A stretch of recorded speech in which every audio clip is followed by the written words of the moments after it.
पिछले क्लास में आप पढ़ रहे थे डाइपोल मोमेंट। याद है आपको? डाइपोल मोमेंट किसी भी मॉलिक्यूल के पोलर और नॉन पोलर नेचर को बताता है। डाइपोल मोमेंट के बारे में बताया गया कि यह एक वेक्टर क्वांटिटी है, और भी उसमें बहुत सारी बातें हुई थी और बहुत सारे एग्जांपल्स को हम देखे थे। एक दो एग्जांपल आज हम और कर लेते हैं उस पर, फिर टॉपिक चेंज हो जाएगा, ठीक है? जैसे हम तीन एग्जांपल लेते हैं। एक लेते हैं PCl5, एक लेते हैं PCl3F2, और एक लेते हैं PF2Cl3। इस तीनों मॉलिक्यूल में आपको डाइपोल मोमेंट चेक करना है। आपको बताया गया था कि यदि सेंट्रल एटम के साथ कोई, सॉरी, यदि सेंट्रल एटम के पास एक भी लोन पेयर नहीं हो और सराउंडिंग एटम सेम हो, तो जनरली वह सब नन पोलर होता है और उसका जो डाइपोल मोमेंट होता है वो जीरो होता है। ऐसा बताया गया था पिछले लेक्चर में। आज उसी चीज पर कुछ और बातों को हम लोग समझेंगे, कुछ कंसेप्चुअल चीजों। आप जरा बताइए कि इसका हाइब्रिडाइजेशन क्या होगा PCl5 का। बोला कीजिए, बोलने बोला जाता है तो। PCl5 का हाइब्रिडाइजेशन होगा sp3d with zero zero lone pair. sp3 भी जीरो लोन पेयर होता है, तो शेप कैसा होता है? ट्राइगोनल बाई पिरामिडल ये होता है।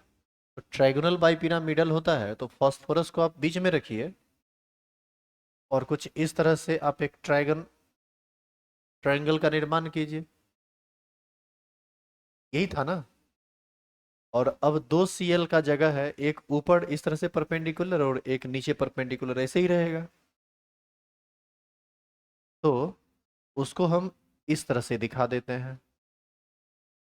अब आप एक चीज बताओ कि एक्सियल, एक ऊपर वाला और एक नीचे वाला Cl एक दूसरे को बैलेंस कर लेगा। ये ऊपर की ओर खींचेगा, ये नीचे की ओर खींचेगा, तो एक्सियल पोजीशन पर लगने वाला फोर्स जीरो हो जाएगा जो फॉस्फोरस पर लग रहा है। और ट्राइगोनल में तीन चीज है, Cl तीनों का एंगल कितना है? 120 120 120, वो भी आपस में इक्वल है। तो एक, तो इक्वेटोरियल पोजीशन पर भी लगने वाला फोर्स क्या हो जाएगा? जीरो। और ऐसी स्थिति में इसका जो डाइपोल मोमेंट है वो हो जाएगा कितना? जीरो। और ये क्या हो जाएगा? Non polar. इसमें कोई नया बात नहीं है, ये बात आप पिछला दिन शायद पढ़े थे। लेकिन जो नया बात है वो अगला एग्जाम्पल से है। यदि हम इसमें PCl3F2 लें, तो इसका भी तो सेम हाइब्रिडाइजेशन होगा, sp3 with zero lone pair, sp3d with zero lone pair. तो फॉस्फोरस बीच में रहेगा। अब बताइए, फॉस्फोरस के साथ तीन क्लोरीन इक्वेटोरियल पोजीशन पर जाएगा और फ्लोरीन एक्सियल पोजीशन पर जाएगा, because more electronegative element placed on axial position in case of trigonal bipyramidal से। तो यहाँ कुछ इस तरह से बॉन्ड का फॉर्मेशन होगा, Cl Cl Cl। आप जरा ये बताइए कि ये जो ट्राइगोनल शेप अभी बना है, अभी तक में तो डाइपोल मोमेंट जीरो देगा ये, हाँ या ना? अब एक फ्लोरीन ऊपर और एक फ्लोरीन नीचे, तो वैसी स्थिति में फ्लोरीन फ्लोरीन फ्लोरीन को खत्म करेगा, तो डाइपोल मोमेंट क्या हो जाएगा?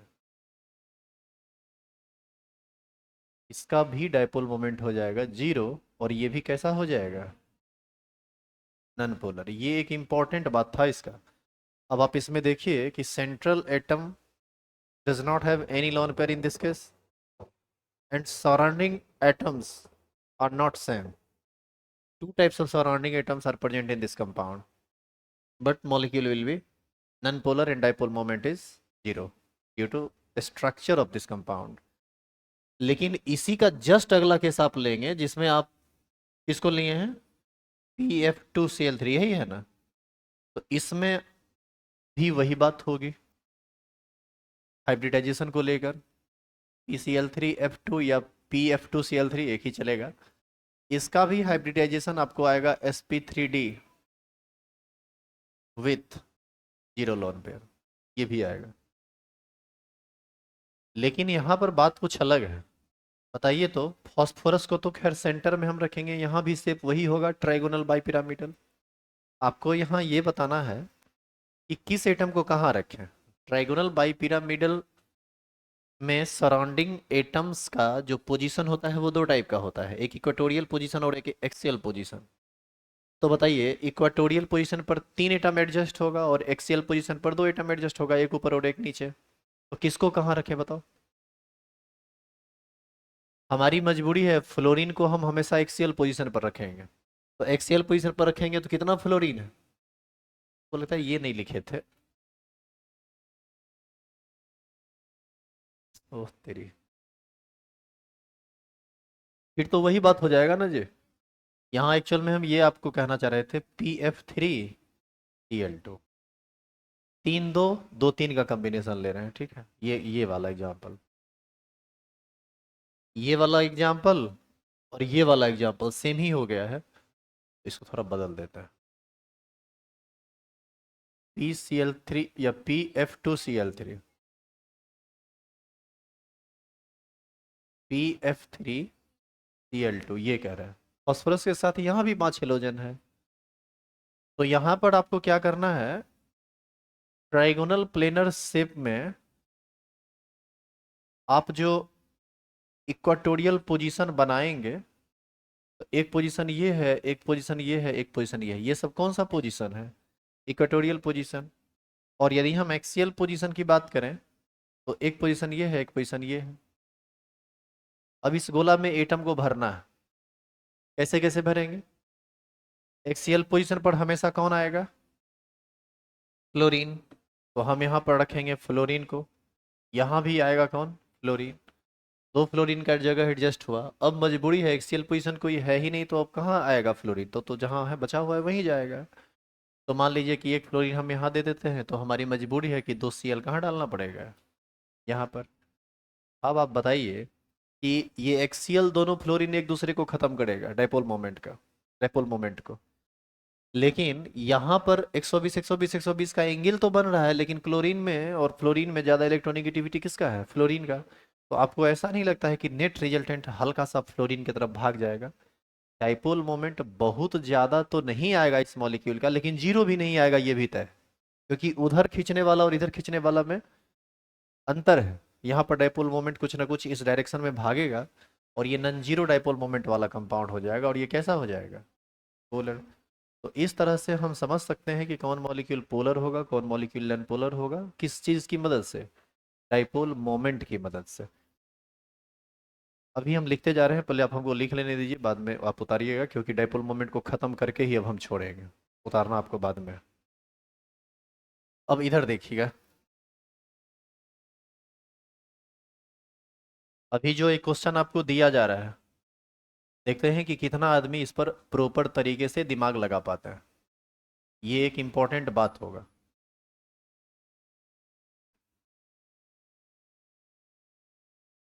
एक कंपाउंड ये है, ठीक है, और एक कंपाउंड ये है।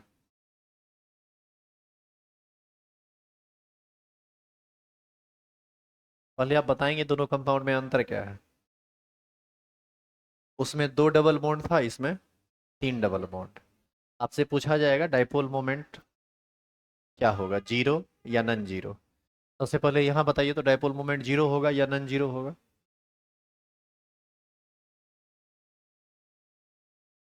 बोलो रे। जीरो होगा, हाँ या ना। ये नन जीरो होगा, इसका डाइपोल मोमेंट नन जीरो होगा, और ये कंपाउंड पोलर होगा। अब सवाल ये उठता है कि इस बात को हम कैसे समझें, और इसके बारे में क्या ख्याल है। ये सुनो इधर, पहले मैं ये कह दूं कि ये जो हम लिखे हैं ये बिल्कुल ठीक लिखा हुआ है। अब इसका क्या, इसका इसके बारे में क्या ख्याल है, इसका क्या होगा, क्या होगा बोलो। म्यू जीरो होगा या नन जीरो होगा, इस बार म्यू जीरो होगा, और ये नन पोलर होगा। और जानते हैं, आपको ये बात पता चल जाना चाहिए था, आप याद कीजिए ये कमिलीन का case. Even number of double bond जो होता है वह नन प्लेनर होता है, और ऑड नंबर जो होता है डबल बॉन्ड का वो प्लेनर होता है। अब आपको हम याद दिलाते हैं। आप याद करो कि ये कार्बन के साथ यहाँ पर हम उस वक्त लिए थे दो हाइड्रोजन, आज क्या लिया गया है? दो फ्लोरीन। यहाँ पर जो डबल बॉन्ड बना है इस कार्बन के साथ, और फिर अगला जो डबल बॉन्ड बना है कार्बन के साथ, तो इस पाई बॉन्ड का फॉर्मेशन हुआ होगा डी एक्स वाई के बीच, सॉरी डी नहीं, पी पी वाई और पी वाई के बीच, तो ये हुआ होगा पी जेड के बीच। जिसकी वजह से आपको याद है कि यहाँ पर जो दो हाइड्रोजन एटम रहता था वो एक सरफेस के ऊपर हो जाता था और एक सरफेस के नीचे हो जाता था। याद करो, जिसको हम इस तरह से दिखाते थे।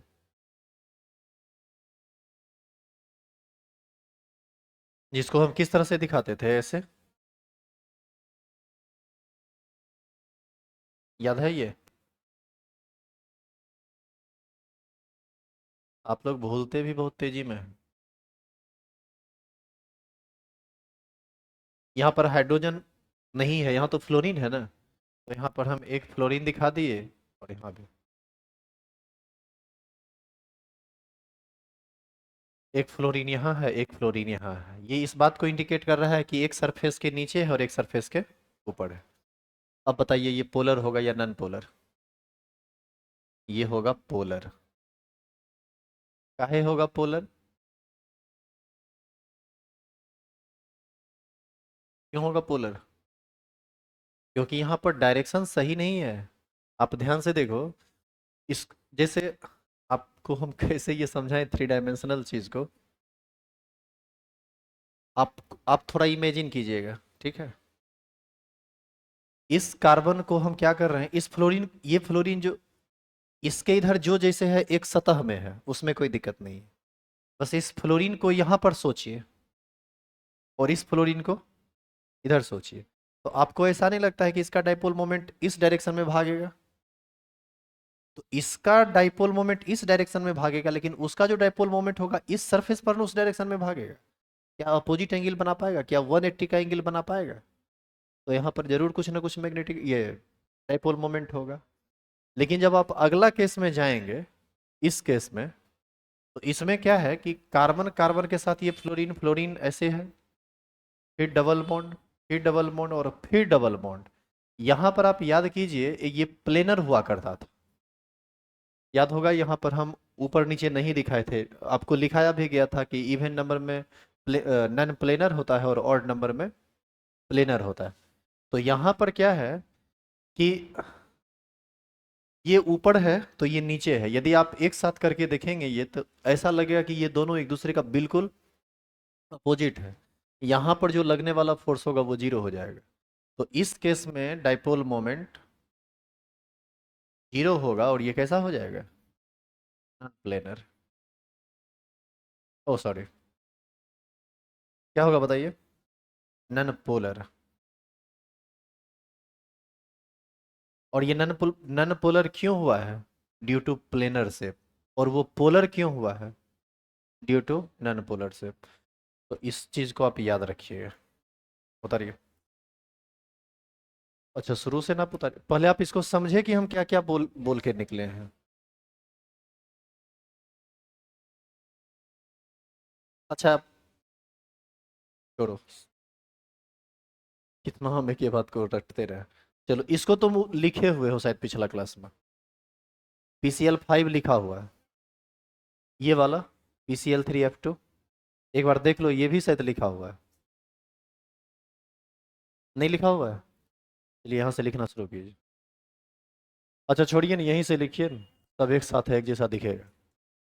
लिखो।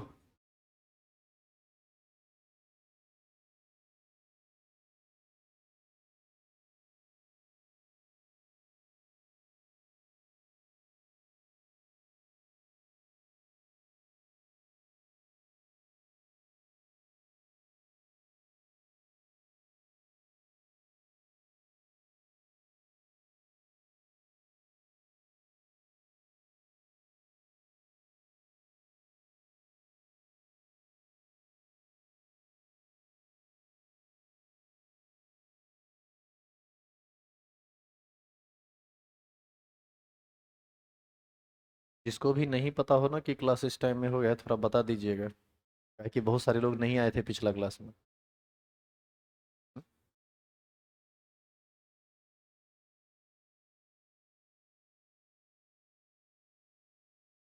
ऐसे आज कर देंगे।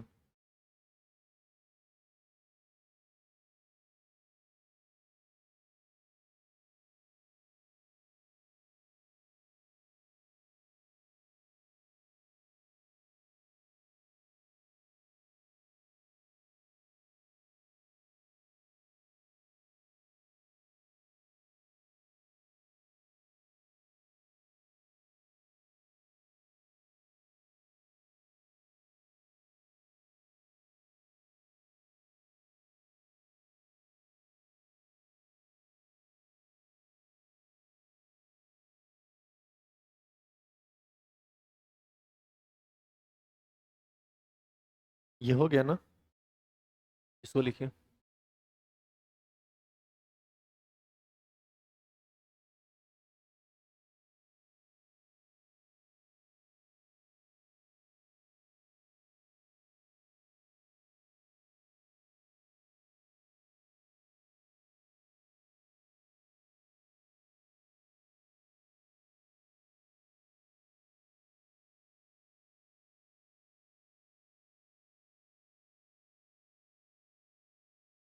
अब ज़्यादा टाइम नहीं लगेगा इस चैप्टर को समाप्त होने में, 10-12 दिन में समाप्त हो जाएगा।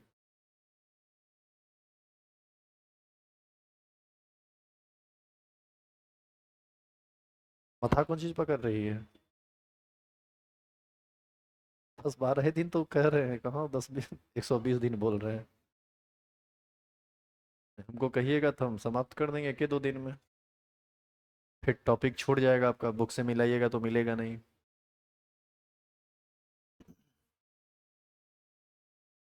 अरे ये चैप्टर ही बड़ा है, बड़ा बड़ा भी है, और इसका एक एक बात जो है ना कंसेप्चुअल है, इस वजह से टाइम लगता है इसको पढ़ाने में। और सच पूछिए तो जो केमिकल बॉन्डिंग को सही ढंग से सीख नहीं पाया ना, वो केमिस्ट्री कभी नहीं सीख सकता है। इतना इतना आप ही सोचिए ना कि आपके साथ जब हम पढ़ाए हैं तो ऐसा लगता है कि आपके साथ बैठ के हम बात करके दिन काट लिए। अभी तक 30 या 31 लेक्चर हुआ है, थोड़ा देखिएगा कि पढ़ाई किस रेशियो में हुआ है, कैसे हुआ है। टॉपिक ही बड़ा है तो हम क्या कर सकते हैं। आगे आके बैठ जाओ। चेंज करें इसको, उतारो इसको।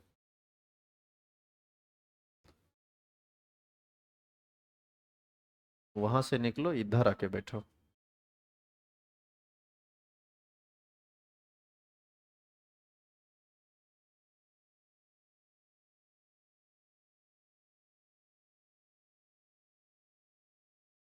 F2।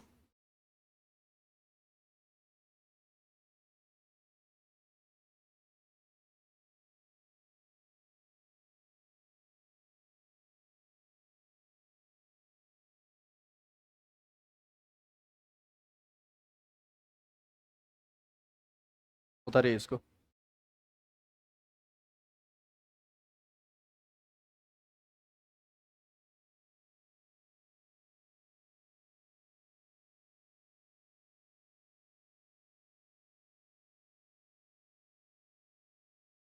ये टॉपिक समाप्त हुआ, अब स्टार्ट होगा हाइड्रोजन बॉन्डिंग।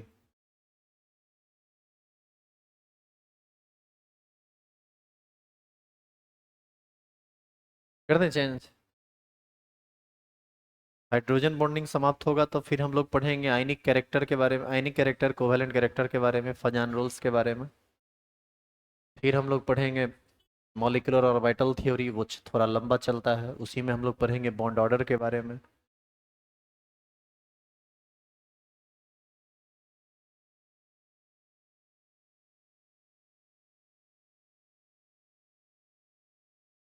लेकिन यकीन मानिए जितना केमिकल बॉन्डिंग आप सीख गए हैं ना, आपको आगे कभी दिक्कत नहीं होगा केमिस्ट्री को समझने में, बशर्ते कि आप ईमानदारी से पढ़ते हैं तब। केमिकल बॉन्डिंग एक ऐसा टॉपिक होता है जो केमिस्ट्री के किसी भी चैप्टर में रहेगा ही रहेगा, इसका कंसेप्ट चाहे जिस रूप में रहे। बिना केमिकल बॉन्डिंग के केमिस्ट्री का एग्जिस्टेंस ही नहीं हो सकता है। इसीलिए इस पर कोई भी चीज को छोड़ना आत्मघाती होगा। ये कैसा प्लेनर है या नन प्लेनर? ये है नन प्लेनर।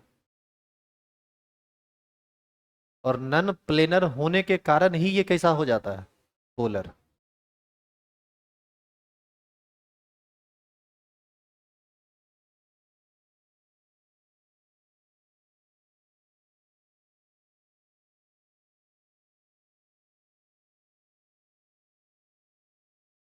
बढ़ा दें इसको आगे?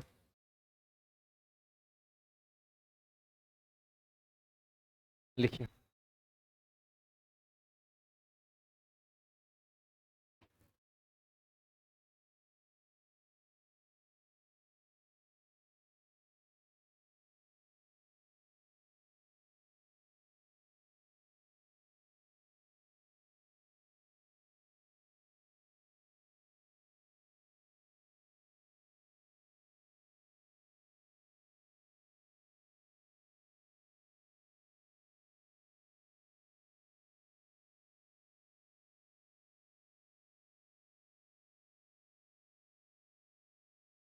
हो गया लिखा हुआ। ये कैसा है, प्लेनर या नन प्लेनर? ये है प्लेनर।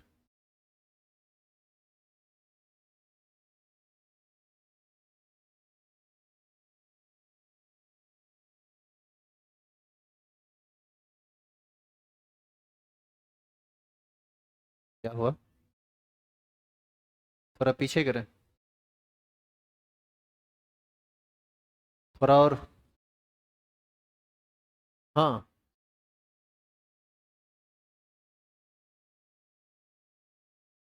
चलिए हेडिंग डालेंगे, हाइड्रोजन बॉन्डिंग।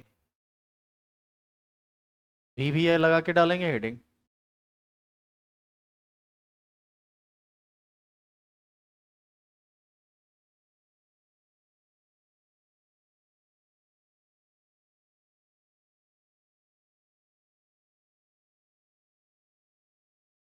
हाइड्रोजन बॉन्डिंग को सिंपली हम लोग एच बॉन्ड के नाम से जानते हैं, या एच बॉन्डिंग के नाम से जानते हैं।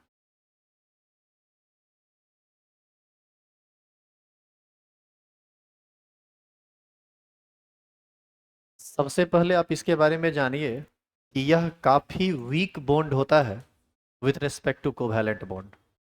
कोवैलेंट बॉन्ड की तुलना में यह काफी कमजोर होता है, पहला चीज। दूसरा चीज, हाइड्रोजन बॉन्ड का फॉर्मेशन केवल 3 ही केस में होता है। कब होता है? जब हाइड्रोजन या तो फ्लोरीन से जुड़ा हो, हाइड्रोजन या तो ऑक्सीजन से जुड़ा हो, या हाइड्रोजन नाइट्रोजन से जुड़ा हो। और आप याद कीजिए, ये तीनों एटम फ्लोरीन, ऑक्सीजन और नाइट्रोजन मोस्ट इलेक्ट्रोनिगेटिविटी में टॉप 3 में है। ये पहला पोजीशन पर है, ये दूसरा पोजीशन पर है, और ये तीसरा पोजीशन पर है। हम इसको नॉर्मली डिफाइन करते हैं, chemical bond which is formed bye, sorry, formed between covalently bonded hydrogen atom and more electronegative or most electronegative element like fluorine, oxygen and nitrogen. तो हाइड्रोजन बॉन्ड एक ऐसा बॉन्ड है जिसका निर्माण होता है किसके बीच? कोवैलेंट बॉन्ड बनाए हुए हाइड्रोजन तथा more electronegative element fluorine, oxygen और नाइट्रोजन के बीच। इसको फिगर पर समझिएगा, थोड़ा ज़्यादा बढ़िया समझ में आएगा। तो इसको डिफाइन कीजिए, तो लिखेंगे, chemical bond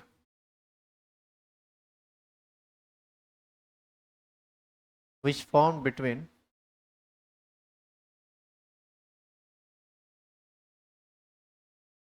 covalently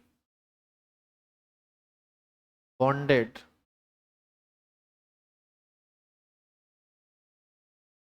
hydrogen atom and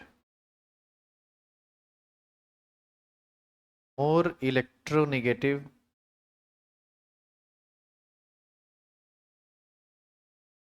element like fluorine, oxygen and nitrogen only. तीन ही केस में बनेगा, फ्लोरीन के केस में, ऑक्सीजन के केस में और नाइट्रोजन के केस में। बाकी किसी भी केस में हाइड्रोजन बॉन्डिंग का फॉर्मेशन नहीं होता है।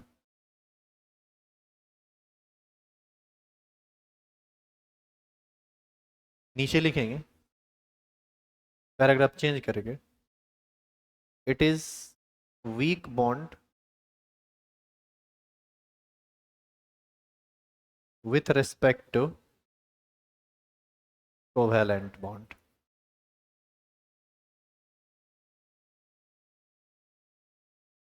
मतलब कोवैलेंट बॉन्ड की तुलना में यह कमजोर होता है। अब आप इसको एक फोटो से समझिए, आपको बेहतर समझ में आएगा।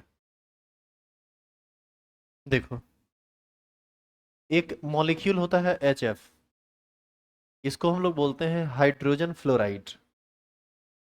बताइए, हाइड्रोजन फ्लोराइड में हाइड्रोजन और फ्लोरीन के बीच सिंगल कोवैलेंट बॉन्ड का ही ना फॉर्मेशन होता है। हाइड्रोजन के आउटर मोस्ट सेल में एक, फ्लोरीन के आउटर मोस्ट सेल में 7। फ्लोरीन अपना ऑक्टेट पूरा करता है, हाइड्रोजन अपना डुएट पूरा करता है और कोवैलेंट बॉन्ड का फॉर्मेशन करता है।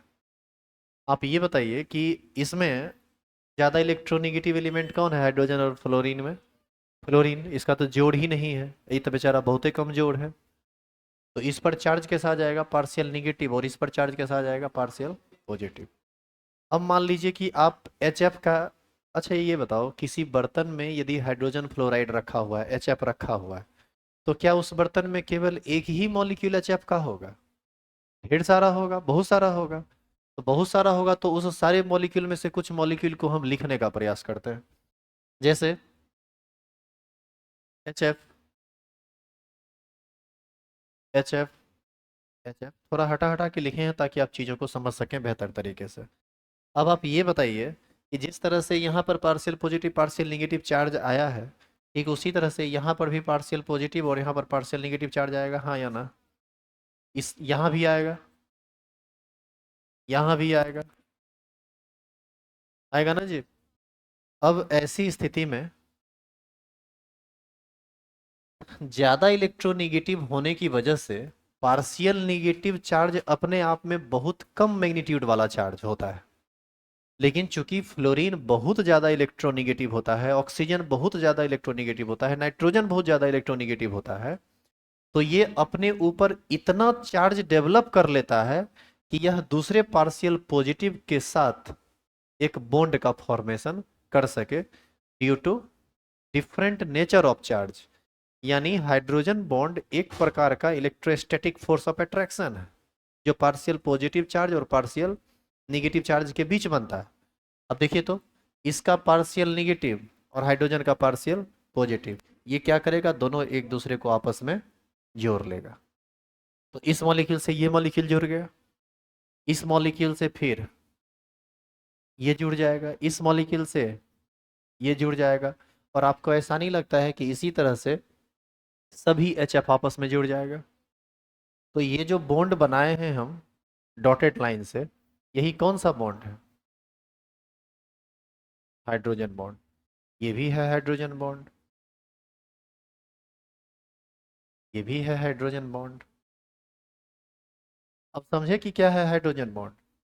लेकिन सुनिए, इसी एग्जाम्पल में हम यहाँ पर HF ना लेकर यदि HCl ले लें, तो जैसे ही आप Cl लेंगे तो यहाँ Cl हो जाएगा, यहाँ Cl, यहाँ Cl, यहाँ भी Cl।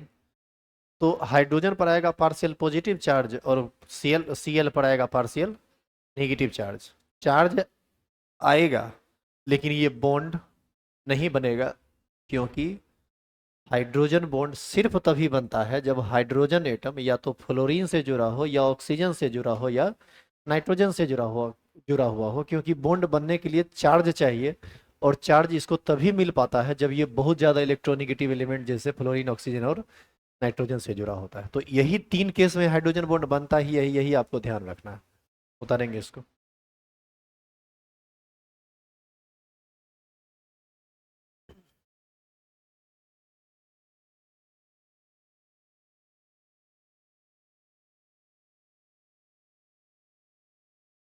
देखो, वहां धूप लग रहा है तो जगह चेंज कर लो, सभी लोग को बोल रहे हैं पीछे। और यदि कंफर्टेबल हो, कोई बात नहीं।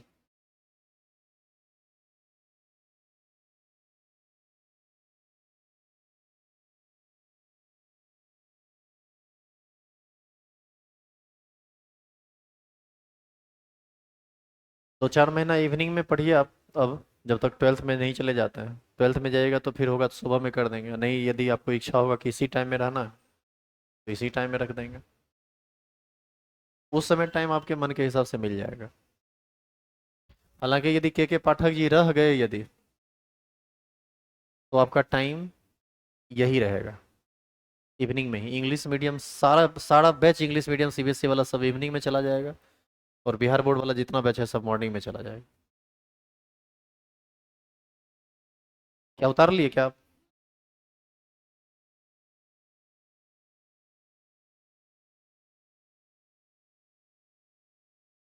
अब जानिए, ये हाइड्रोजन बॉन्ड दो तरह का होता है।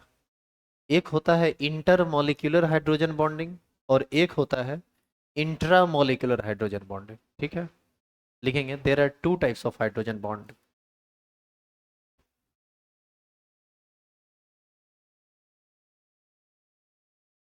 There are two types of hydrogen bonding. A number लिखेंगे इंटर मॉलिक्यूलर हाइड्रोजन बॉन्डिंग, और बी नंबर लिखेंगे इंट्रा मॉलिक्यूलर हाइड्रोजन बॉन्डिंग। अब ये दो वर्ड का मतलब समझ लीजिए, केमिस्ट्री में नहीं बल्कि फिजिक्स में भी ये सब आते रहता है। इंटर और इंट्रा टाइप का दो चीज। ठीक, जैसे inter nuclear, intra nuclear, inter molecular, intra molecular, inter atomic, intra atomic. इस ये वर्ड बार बार आता है। इंटर का मतलब होता है अलग अलग, जैसे इंटर कास्ट मैरिज। क्या इसका क्या मतलब होता है? अलग अलग जाति के लोग शादी कर लेते हैं, इसी को ना इंटर कास्ट कहा जाता है, अलग अलग जाति। तो बस ये चीज आप ध्यान में रखिए तो आपको बाकी ये चीज याद हो जाएगा। एक है इंटर मॉलिक्यूलर और एक है इंट्रा मॉलिक्यूलर। इंट्रा का मतलब होता है विद इन सेम, और इंटर का मतलब होता है अलग अलग। तो सुनिएगा, इसका डेफिनेशन हम समझा दे रहे हैं, इसका भी समझा दे रहे हैं, लिखाएंगे बाद में। मतलब अभी, जब हाइड्रोजन बॉन्डिंग का फॉर्मेशन दो या दो से अधिक मॉलिक्यूल के बीच होता है, चाहे वह मॉलिक्यूल सेम कंपाउंड का हो या डिफरेंट कंपाउंड का हो, तो उसको क्या बोला जाता है? Intermolecular hydrogen bonding. और एक होता है इंट्रामोलिकुलर। इंट्रामोलिकुलर हाइड्रोजन बॉन्डिंग ऐसा हाइड्रोजन बॉन्डिंग होता है जो विद इन वन मॉलिक्यूल होता है, मतलब एक ही मॉलिक्यूल के अंदर हाइड्रोजन बॉन्डिंग का फॉर्मेशन हो जाता है। तो इन सब चीजों को फिर एग्जांपल से आप बेहतर समझ सकते हैं, अभी तो सिर्फ बोल ही हम सकते हैं। तो बताइए पहला का डिफिनेशन क्या होगा? Hydrogen bond which is formed by two or more than two molecules of same compound or different compound. अच्छा, आप एक चीज देखो, अभी जो ये फोटो हम बनाए हैं, आप इसको देख के बताइए तो ये इंटर मॉलिक्यूलर है या इंट्रा मॉलिक्यूलर है? ये इंटर मॉलिक्यूलर है, इसलिए क्योंकि एच का एक मॉलिक्यूल एच के दूसरे मॉलिक्यूल के साथ हाइड्रोजन बॉन्ड का फॉर्मेशन कर रहा है। तो दो मॉलिक्यूल के बीच ना हाइड्रोजन बॉन्ड बना, विद इन वन मॉलिक्यूल में हाइड्रोजन बॉन्ड बनने का मतलब होता है कि एच के अंदर ही हाइड्रोजन बॉन्ड बन जाए। तो एच के अंदर तो उस टाइप का हाइड्रोजन बॉन्ड बनेगा नहीं, वो एग्जाम्पल पर ही आप समझ सकते हैं। एक्चुअल में ये इंट्रामोलिकुलर हाइड्रोजन बॉन्डिंग नहीं है, ये क्या है? Intermolecular hydrogen bonding. आप एच एफ देखे, बस आपको लगा इंट्रामोलिकुलर। एच एफ भले हो, लेकिन क्या यहाँ पर एक ही मॉलिक्यूल के अंदर बॉन्ड बन रहा है? यहाँ तो चार मॉलिक्यूल है जी। और यदि आप एक हाइड्रोजन बॉन्ड को देखेंगे तो ये एक मॉलिक्यूल और ये दूसरा मॉलिक्यूल, तो दो अलग अलग मॉलिक्यूल के बीच में बॉन्ड का फॉर्मेशन हो रहा है, भले वो मॉलिक्यूल सेम टाइप का है, उससे कोई फर्क नहीं पड़ता है तो अलग अलग। तो ये इंट्रामोलिकुलर, ये इंटरमोलिकुलर के अंतर्गत आएगा। लिखेंगे, ए नंबर हेडिंग डालो तो। ये हो गया ना ये पूरा? ए नंबर हेडिंग डालो तो intermolecular hydrogen bonding.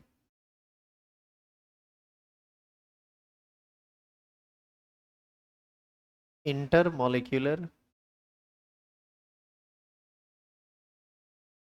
Hydrogen bonding. लिखेंगे हाइड्रोजन बॉन्डिंग या hydrogen bond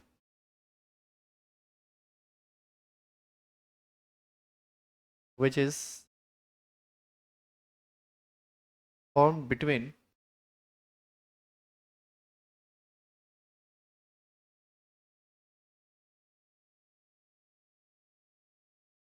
two or more molecules of same or different compound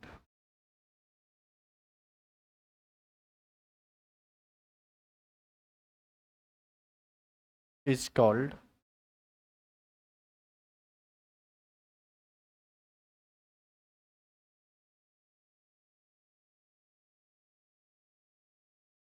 intermolecular hydrogen bonding.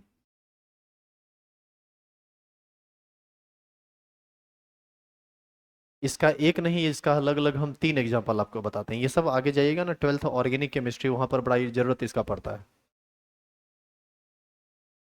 12th में फाइनल एग्जाम में तो एक क्वेश्चन पूछा जाता है कि H2O जो है वो लिक्विड के फॉर्म में रहता है जबकि H2S गैस के फॉर्म में रहता है, क्यों? Due to hydrogen bonding. आज हम उसको डिस्कस करेंगे क्योंकि आज खत्म हो पाएगा अब सिर्फ एक ही। क्या ये लिख चुके थे आप? तो आप एग्जाम्पल में लिखिए, तो साथ साथ लिखते जाओ, और इसमें ज़्यादा लंबा चौड़ा नहीं करना है। HF HF HF, same case जो पीछे आप लिखे हैं ना, वो किस टाइप का बॉन्डिंग था? इंटरमॉलिक्यूलर। थोड़ा तेजी में उतार लेंगे तो इसको, यहाँ पर बॉन्ड का फॉर्मेशन करवा दीजिए।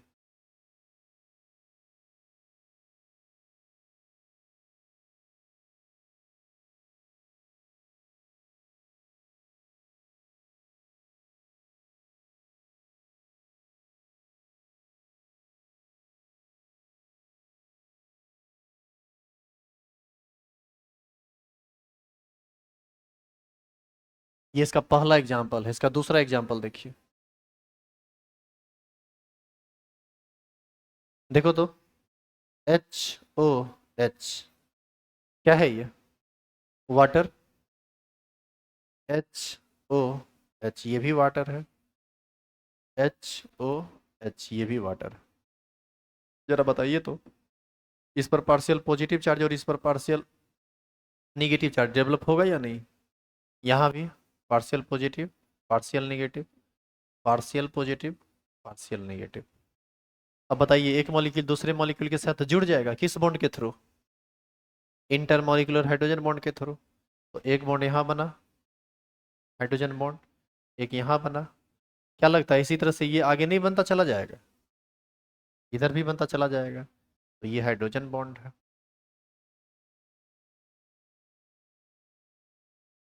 ये भी हाइड्रोजन बॉन्ड है।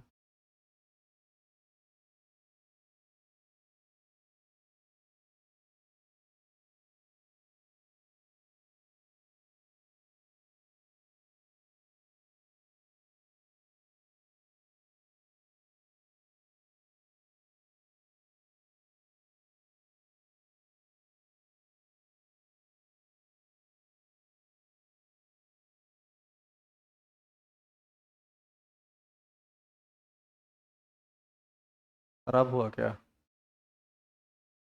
तुम लोग तो मना ही रहा होगा। नो सर, क्या मना रहे हैं? सुनिए, ये जो एग्जाम्पल था HF का एग्जाम्पल था, ये जो एग्जाम्पल है किसका एग्जाम्पल है? H2O का।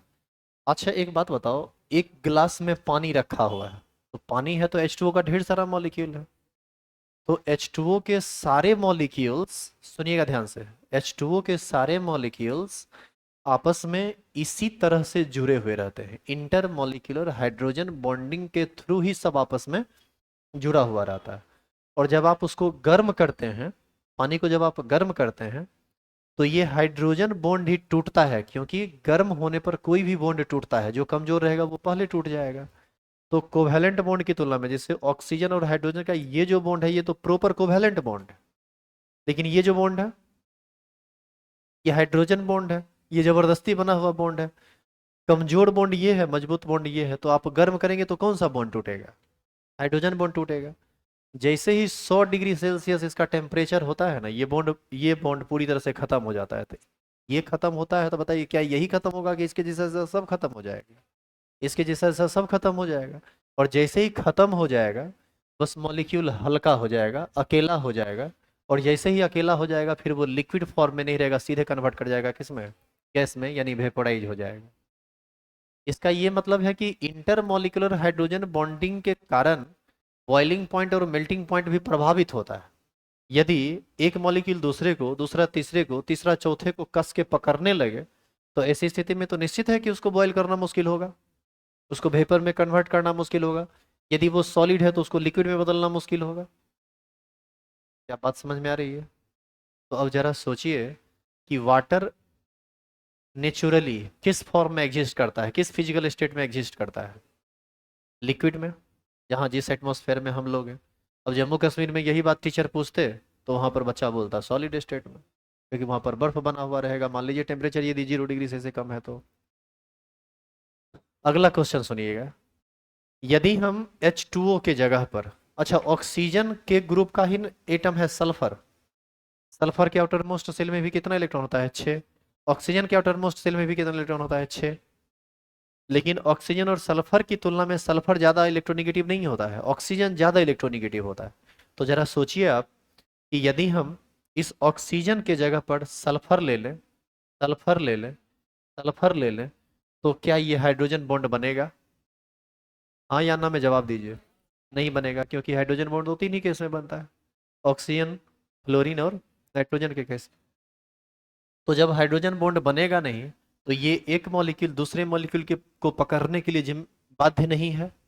इसका मतलब है कि ये अलग अलग रहना पसंद करेगा, और अलग अलग रहेगा तो ये कभी भी लिक्विड स्टेट में नहीं रहेगा। ये किस स्टेट में चला जाएगा? गैसेस स्टेट में। It means we can say that water exist as liquid state at RTP due to intermolecular hydrogen bonding, while H2S exists as solid state due to absence of intermolecular hydrogen bonding। आपसे question पूछा जाता है H2O exist as liquid state while H2S exist as gaseous state, explain। तो आपको photo के साथ explain करना पड़ेगा। एक बार ये फोटो बनाना पड़ेगा जिसमें हाइड्रोजन बॉन्ड आप दिखा नहीं सकते सल्फर वाला में, और एक बार वाटर वाला बनाना पड़ेगा जिसमें आपको हाइड्रोजन बॉन्ड दिखाना है, और इस बात को वहां पर लिखना है। लेकिन 11th में ये सब नहीं पूछता, ये सब पूछता है 12th में। तब आप कहेगा कि 12th में काहे नहीं पढ़ाए? पढ़ाएंगे यहाँ पर, पूछेगा 12th में। ये सब पी ब्लॉक के अंतर्गत आने वाला चीज़ है 12th के चैप्टर में, लेकिन पढ़ाया यहीं जाता है ये। तो छापिए, छाप लिए, क्या बात। जैसे भी आप HF का केस देखें, H2O का केस देखें, वैसे ही एक केस बनेगा NH3 का। अच्छा एक बात बताइए, इंटरमॉलिक्यूलर फोर्स यहाँ पर ज़्यादा होगा या यहाँ पर ज़्यादा होगा? HF के केस में ज़्यादा होगा या इसके केस में ज़्यादा होगा? HF के केस में ज़्यादा होगा। सुन लीजिए ध्यान से। HF का इलेक्ट्रॉन, HF में फ्लोरीन का इलेक्ट्रोनिगेटिविटी बहुत ज़्यादा है, यहाँ पर बॉन्ड काफ़ी टाइटली बनता है। और जानिए ये सॉलिड स्टेट में एग्जिस्ट करता है, ये लिक्विड स्टेट में। इसी में जब आप NH3 को लीजिएगा ना, तो NH3 में भी हाइड्रोजन बॉन्ड बनता है, लेकिन वो और ज्यादा कमजोर होता है, जिसके वजह से वो ना सॉलिड फॉर्म में एग्जिस्ट करता है ना लिक्विड फॉर्म में एग्जिस्ट करता है। वो एग्जिस्ट करता है RTP पर, गैसियस फेज में, लेकिन हाइड्रोजन बॉन्डिंग उसमें भी बनता है। तो इसको उतारेंगे, उतार लिए। तो लास्ट एग्जाम्पल इसका उतारिए NH3 वाला।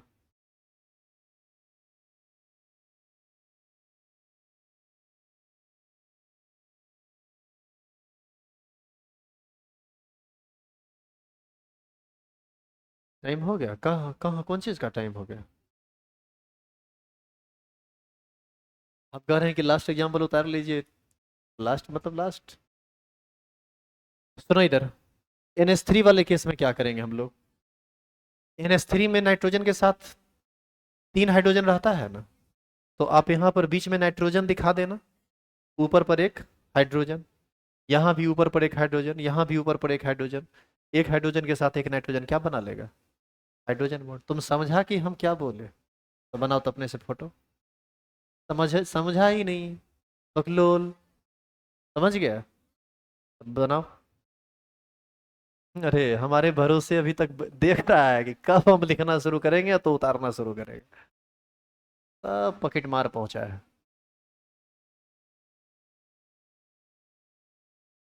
हम ये कह रहे थे।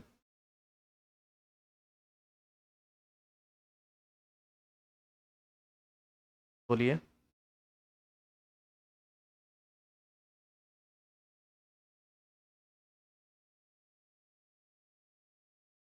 क्या बोल रहे हैं? कौन बोल रहे हैं? बोलिए, पूछिए। कौन चीज? पिरामिडल? अभी शेप की हम बात नहीं करें, आप शेप को एडजस्ट कीजिएगा तो कोई दिक्कत नहीं, कर लीजिए ना। फिर भी वही बात होगा। अच्छा एक चीज देखिए, सुनिए इधर आप जो पिरामिडल शेप की बात कर रहे हैं,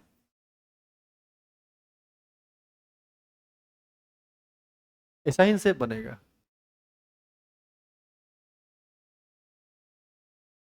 ऐसा ही ना शेप बनेगा। तो हम ये सोचते हैं, ऐसा ही ना बनेगा। और हम ऐसा बनाए हैं। तो हम ये सोचते हैं कि आपसे जब डिटेल में स्ट्रक्चरली कुछ बात पूछे, सीरियसली कोई पूछे कि वास्तव में कैसा बनेगा, तो आप जान रहे हैं कि पिरामिडल बनेगा। बाकी कितना हम हमेशा शेप बनाते रहे, इसलिए बता रहे हैं ये चीज। काहे कि हर बार नॉर्मल, मतलब एक सीक्वेंस वे में बनाना टाइम टेकिंग होता है, और नॉर्मल वे में बनाना आसान होता है। तो आप ये तो समझ ही रहे हैं कि ये पिरामिडल है। इसका hybridisation sp3 with one lone pair होगा और पिरामिडल शेप होगा। लेकिन यदि फिर भी आप चाहते हैं कि आप इसी तरह से बनाएं तो कोई बात नहीं, आप यहाँ पर पार्शियल निगेटिव, यहाँ पर पार्शियल पॉजिटिव दिखाइए, यहाँ पर पार्शियल पॉजिटिव पार्शियल निगेटिव दिखाइए, यहाँ पर पार्शियल पॉजिटिव पार्शियल निगेटिव दिखाइए। और बताइए बॉन्ड का फॉर्मेशन कहाँ होगा? इसी जगह पे ना। यहाँ होगा, यहाँ होगा। अच्छा एक बात और, क्या लगता है कि आपको सिर्फ एक ही हाइड्रोजन पर पार्शियल पॉजिटिव और पार्शियल निगेटिव आएगा? सबके सबके कारण आएगा। सब हाइड्रोजन पर पार्शियल पॉजिटिव जाएगा, लेकिन उतना से जोड़ना नहीं है। तो आप एक एक पर दिखा के आगे बढ़ सकते हैं। तो आप ये वाला फोटो बना लो, नहीं तो ये वाला फोटो बना लो, देखने में तनी ज्यादा सुंदर लग रहा है। यहाँ पर पार्शियल निगेटिव, यहाँ पर partial positive, partial positive partial negative, partial positive partial negative. और आप चाहें तो इस सभी हाइड्रोजन पर भी पार्शियल पॉजिटिव दिखा सकते हैं, क्योंकि पोलराइजेशन यहाँ भी हुआ होगा।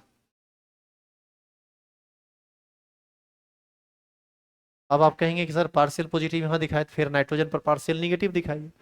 एक पार्शियल निगेटिव दिखाओ, दो पार्शियल निगेटिव दिखाओ, तीन पार्शियल निगेटिव दिखाओ, बात सब मिला जुला के एक ही है। अरे सुनो इधर, थोड़ा चार्ज, थोड़ा और चार्ज, थोड़ा ही चार्ज कहलाएगा। इसका क्या मतलब है कि दो पार्शियल निगेटिव को जोड़ देंगे तो कंप्लीट निगेटिव हो जाएगा, पार्शियल निगेटिव है। तो आप नाइट्रोजन पर तीन बार पार्शियल निगेटिव दिखाते हैं तो भी, और एक बार पार्शियल निगेटिव दिखाते हैं तो भी बात एक ही है। और सबसे बड़ी बात, जो समझने लायक बात, इस पार्शियल पॉजिटिव, इस पार्शियल पॉजिटिव और इस पार्शियल पॉजिटिव चार्ज का जो मैग्नीट्यूड होगा, इस सब को जब आप जोड़ेंगे तो वो किसके मैग्नीट्यूड के बराबर होगा? पार्शियल निगेटिव के मैग्नीट्यूड के बराबर होगा। बस नेचर अपोजिट है, साइन अपोजिट है। एक पॉजिटिव है तो दूसरा निगेटिव है। ओवरऑल तो ये न्यूट्रल कंपाउंड है। क्या समझे आप? तो आप जो भी फोटो बनाए हैं आप अपने हिसाब से देख लो। हम तो बस रंग बिरंग का फोटो बनाते जा रहे हैं। हाइड्रोजन बॉन्ड यहाँ पर बनेगा, हाइड्रोजन बॉन्ड यहाँ पर बनेगा।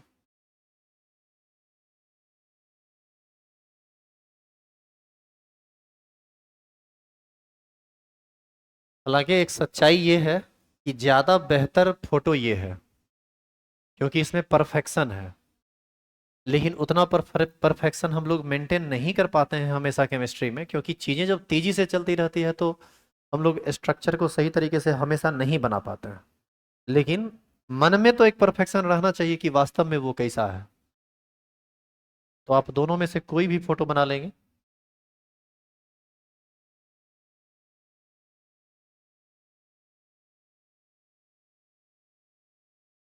तुम लोग को कभी ऐसा नहीं लगता है कि कहाँ आके फंस गए हैं? यदि लगता है तो तुम पर्सनली हमसे बात कर सकते हो, रुपया वापस कर देंगे, छोड़ देना पड़ना। यहाँ ठगने वाला काम नहीं होता है। हाँ सही कह रहे हैं। हाँ जितना महीना पढ़े हो 500 पर मंथ काट लिया जाएगा। क्या है कि तुमको मान लो 5 महीना के बाद यदि पता चल रहा है कि गड़बड़ा रहा है, तो दिक्कत हो जाएगा ना फिर। तो इसका दूसरा केस अब स्टार्ट होगा। कौन था? Intra molecular. चलिए हेरिंग डाल के छोड़िए।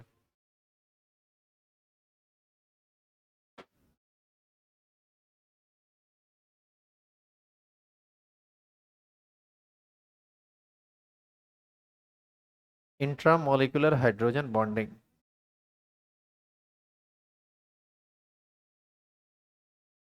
इसको हम लोग नेक्स्ट क्लास में पढ़ेंगे, फिर इससे संबंधित एग्जाम्पल करेंगे। कल क्या है? कल काहे नहीं आएगा? है तो है। कल क्लास ओपन है, पढ़ाई होगी, आना है। सुनिए, एक्चुअल में है क्या कि अगला 1-2 वीक में ना हम 2-4 दिन का छुट्टी लेंगे। हमको अपना कुछ काम है, थोड़ा बाहर जाना है। तो क्लास, टीचर्स डे है, संडे है, इस सब में छुट्टी अभी आपको नहीं मिलेगी। हम पहले से जानते हैं ना कि आप अगला 1-2 वीक में हमको छुट्टी लेना है, तो रक्षाबंधन का इतना लंबा छुट्टी नहीं देते तब। लेकिन जानकारी हमको भी उस टाइम नहीं था, क्योंकि प्लानिंग सडनली से बना है, तो थोड़ा सा दिक्कत है। तो टीचर्स डे में तो पढ़ेबे करेंगे, होगा 2 घंटा पढ़ाएंगे। ये खा पीजिए।